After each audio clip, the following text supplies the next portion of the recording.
Welcome to 10-Minute Record Reviews, episode 209.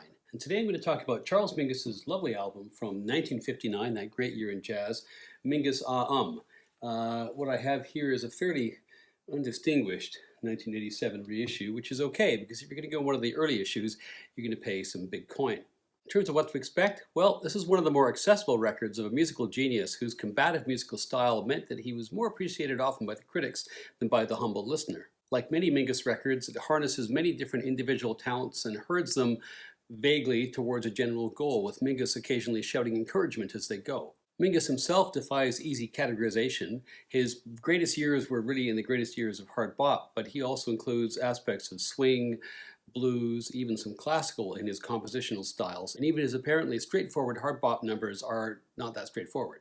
This is listening music, not cocktail party music, but even so, it's one of the most accessible entry points into his catalog. When I first came to this record, I was just starting to collect jazz, and I'd always heard of Mingus as being, one of the greats. I had an impression that was different than what I found. I thought I would find something accessible. I found something that I thought was a little bit harsh. I thought I would find something beautiful. I found something that sounded a little more chaotic, and I put the record away for a while thinking all those reviews had to be wrong, and it's only after coming back to it year after year that I have really come to appreciate this. I discussed Charles Mingus's early life and career in my review of The Black Saint and the Sinner Lady, which was number 154. Mingus was a feisty, combative personality, politically astute, and highly conscious of the way that black musicians had historically been exploited. His career was marked by numerous confrontations, some of which were absolutely righteous, but others were a little bit more the product of his own personality. He, of course, was a bassist. He was from Los Angeles. He apprenticed with some of the giants of the swing era, Ellington, Hampton, Armstrong. He had a huge musical brain and also consumed all kinds of classical influences. He also had an arranging style which kind of matched his personality. Sometimes it was chaotic, sometimes he was trying very cleverly to weave solos against the grain, sometimes he's just shouting at his bandmates. He got in verbal and physical fights as a routine occurrence. He also had, this is probably not unrelated, pretty poor mental health, and he was prone particularly to depression when he felt he'd been disrespected or somehow undervalued. He was incredibly innovative, and perhaps because of that, he never really fell in with the trends. For instance, he played with all the beboppers during the great formative years of bebop. There's a famous photograph of him along with Parker and Monk playing in this club, but he was never really one of them, and he was always trying different things. He was always looking as much backward as he was forward in terms of his influences. The consensus is his best years were between 1955 and 1965. In this period, he changes labels almost constantly. He's with Atlantic, he's with Candid, he's with Columbia, he's with Impulse. Why? I guess because he's Charles Mingus.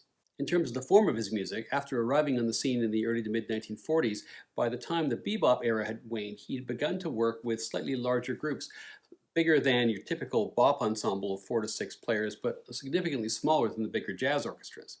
In this period, he'd play and record with about 9 or 10 musicians, some of whom came and went, but others of whom stayed with Mingus for a number of years. And this collective became known as the Jazz Workshop, and it was known because Mingus is constantly innovating, constantly challenging himself and his bandmates to keep up, and if you couldn't keep up, and critically, I think if you weren't comfortable with the level of uncertainty and maybe even general anxiety that environment created, then it probably wasn't for you. His real breakthrough record, as far as audiences and critics were both concerned, was Pithecanthropus erectus, which comes out on Atlantic Records in 1956. That record, which is amazing, and I'll review it someday soon, has as its centerpiece a title track, which is a 10-minute long, basically a tone poem, by which I mean a piece of music which evokes the content of a poem. And this was actually, if not frequent, at least a not unknown device in jazz. In fact, the most famous tone poem in all of jazz is probably the very last track on John Coltrane's A Love Supreme, Psalm, which is basically an interpretation of the poem Coltrane had written and included on the inside of the gatefold cover.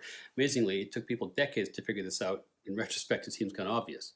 Years before, on Pithecanthropus erectus, Mingus had followed this form too, although in the absence of lyrics. He does, however, explain the concept in the liner notes. The track itself is mind-blowing, and as others have said, it's kind of hard to see how all of the free jazz and the avant-garde jazz that happens in the following decade happens without, at least in some part, having some kind of debt to Mingus. Pithecanthropus wowed the critics, not only because of the title track, but because all the way through that record, Mingus really plays with the boundaries of established musical forms. For the first time ever, he abandons written musical notation and teaches all of his bandmates the songs by ear, which contributes to the kind of controlled freedom of that whole record. Other works by Mingus were well received in the years that follows, including The Clown with its oh-so-creepy cover, and also the not-so-subtle parallel between the bitterness of The Clown in the title track and Mingus's own self-concept vis-a-vis the jazz world and jazz criticism. But then 1959 rolls around, that year where so many jazz giants made so many titanic records, and Mingus is well placed to make his own contribution. This record is made over the week May 5 to May 12, 1959, at Columbia Records Studios in New York. The producer is Teo Macero, who of course was Columbia Records' go-to guy, not just for Mingus, but also for Davis through so many great records in this period. Mingus, of course, is the leader. He's on bass and he plays piano a little bit as well. And joining him are a whole bunch of people who largely were mainstays of the Jazz Workshop. To start with, there are 3 reed players. John Handy is on alto sax, clarinet, and tenor sax. Booker Ervin is on tenor sax, and Shafi Hadi is on tenor sax and alto sax. Jimmy Necker's on trombone, Horace Parlin's on piano, and Danny Richmond is on drums. There's a second trombone player, Willie Dennis, who hadn't played with Mingus for a few years, but had been part of the workshop in its very early stages on some productions by Debut Records, which of course was the label that Mingus started with Max Roach. The title itself is a bit of a joke by Mingus. He's imagining his last name as if it were a Latin adjective and doing a declension, thus Mingus, Minga, Mingum, Budum-ch. Side 1 starts with Better Get It in Your Soul. This is right away into the full Mingus. The head arrangement is a riot. It's a rapid main melody punctuated with all kinds of other sounds and Mingus's shouted encouragements. There's 4 horns going, and then you've got a great vamp on piano by Horace Parlin and a lovely solo by Booker Ervin. When the rhythm section finally gets going, it's going at a furious pace, and Mingus is just driving them on with his bass. The next track, Goodbye Pork Pie Hat, is maybe the most famous track on this record, and probably one of the most famous tracks in Mingus's career. He was on stage. The news came through that the famous sax player Lester Young had died. Mingus starts playing this improvised, beautiful tribute to Young. The rest of his band members join in, and they replicate that in the studio here in this record. It's a mournful song, a very beautiful song, and it became a standard, a crossover standard too. Boogie Stop Shuffle is basically what it says in the tin. This is one of those very New York sounding tracks, evoking all kinds of hustle bustle. It's got a funny sort of a little disheveled ending and tight little track. Self-Portrait in 3 Colors is a track which was originally written for a soundtrack that Mingus was working on for a film Shadows, but it was never actually used for budgetary reasons. The final track on side 1, Open Letter to Duke, is a second tribute to a jazz great, and there's a bit of a theme of that on this album. It starts off, it's basically a straightforward hard bop track in some respects. Starts off with some great playing by Booker Ervin. Then it slows down almost to ballad pace, and you have Shafi Hadi's sax just weaving in and out and being bent in all kinds of different ways. Ultimately, this song becomes quite reminiscent of the feel of the very first track in the record. Side 2 starts with Bird Calls, and on a record which is full of tributes to jazz greats, it actually has nothing to do with Charlie Parker. It's actually based on Bird Calls. It's basically notable for a fantastic solo by Booker Ervin. The next track, Fables of Faubus, has a bit of a tortured history because this is a track about the governor of Arkansas who famously, notoriously refused to allow integration. And there are lyrics to this track which Columbia Records, and the lyrics are quite critical of Faubus, as you might imagine. Columbia Records execs did not allow the lyrics to be included on this song because in America, if there's anything worse than racism, it's criticism of racism. You can hear the uncensored version of this on Candid Records' Mingus Presents Mingus, and that has Eric Dolphy on it as well. It's actually, I think, a superior version, and not just for the inclusion of the lyrics. As it's played here, this has the form of the blues, but there's tons of dissonance in it, and Mingus's playing, as you might expect in a track like this, is subversive as hell. Pussycat Dues is next. This is a very bluesy blues. It has a very pre-war feel as well, thanks largely to Handy's clarinet.